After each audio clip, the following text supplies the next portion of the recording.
Week 12. Another one bites the dust. Go.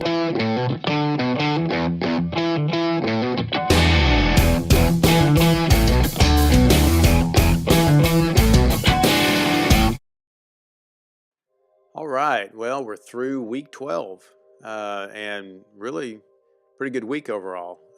We've tapered a little bit. We've lower volume week in prep for the race tomorrow, and so feeling pretty good, pretty strong, um, rested, ready to go.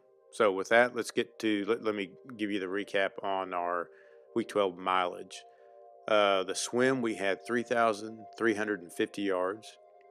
In the pool, we had 34.4 miles on the bike and 9.7 miles on the run for a total work time of about 4 hours and 29 minutes. So, about half the time that we've spent in those previous build weeks has helped the recovery for sure.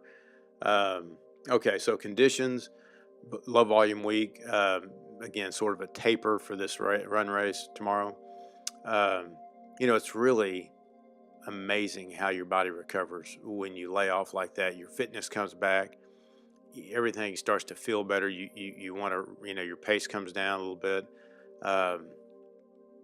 I'm not expecting to have much speed tomorrow. I have not trained for that. I've been training heart rate, and so I'm just plodding along on these longer runs. So I'm not expecting some, PR or anything, but I am going to try to push it about mile 7, and I'm going to run my ceiling heart rate until mile 7, and then try to bump it up. Now, what will probably happen is that my effort will increase, but I'll probably end up just kind of holding a pace because by mile 7 I'm going to be a little bit spent. So, but I'll do my best, see what happens. Maybe I can drop that pace a little bit. Let's see. Weather was much better this week. I did have a rain out on my Tuesday swim, but I swapped it with the bike, did a trainer ride on the rain day in the house, and then I swam on Wednesday, and then the weather was great the rest of the week. A little bit of a cool front came through, so the weather was cooler. Had a great long run on Thursday. Man, cooler weather, humidity was down. And I was stuck to like 5 to 7, I think, beats below my ceiling. So, and my time was great. My pace was really, for that heart rate range, was just great. It's all due to that weather. It just was glorious. Need more of those days. Okay. Injuries, again, lighter week, lower volume, no injuries to speak of, no nagging issues to speak of. Just allows the body to heal up a little bit. Overall, great week. So, looking forward to the race tomorrow. We'll get past the race, and then we'll start back to the grind. And I don't have any more races. Have no plans for anything between now and Ironman. So it'll be back to the grind on build and 3 to 4 week build weeks, and then a recovery week, and you'll see that progression upward in volume. And so looking forward to it, actually. Get past this race and move along. Okay, so for all you newbies out there, triathlon transition. Transition is, as you might suspect, is the point in the race where you transition from one discipline of the race, one leg of the race, to the next. So transition 1, T1, is the transition from the swim to the bike leg, and T2 is from the bike to the run. Okay, so you want to practice your transition, try to reduce that time, but you sure don't want to forget anything. Nutrition, sunglasses, really important things that you're going to need. It happens all the time. So you just got to be really, really careful that you cut your time without screwing up. Okay, but now let's talk about Ironman transition. It's a little bit different game. You get out of the water after an hour or more. For me, it was an hour and 20 some odd, close to an hour and a half. You're really lightheaded. All your, blood's out of your head, and you're gassed, a little bit. You got to recover. You're stumbling around a little bit trying to get to the tent, to get your bag, get to the bag, get to the tent, and do what you're going to do. Gear up. Got to get your shoes on. In Ironman, they require you to walk out of that tent with your shoes on, bike shoes on. So, you're a little lightheaded, a little bit foggy, and so you've got to really pay attention when you're setting up for your bike out of the swim, or you will blow it.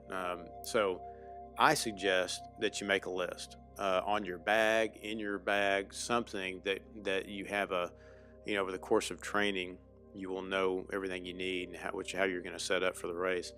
And just go down the list. Take that extra little bit of time. Transition as a function of time, overall race time in an Ironman is significantly less important than in a sprint. Okay, so take that extra time. You do not want to end up on that bike without proper nutrition. You're going to be on that bike 5 hours, 5 to 7 hours. It's a really long time without proper nutrition or your sunglasses or something that you are really, really used to in training. So make a list, check it twice. Same thing on the run. I've done runs where I've forgotten my salt pills on a half or something like that, and you bonk, or it's just even if it's just a mental thing, you're used to taking nutrition or salt or whatever, and mentally, now that you've forgotten it, it weighs on you. So pay attention.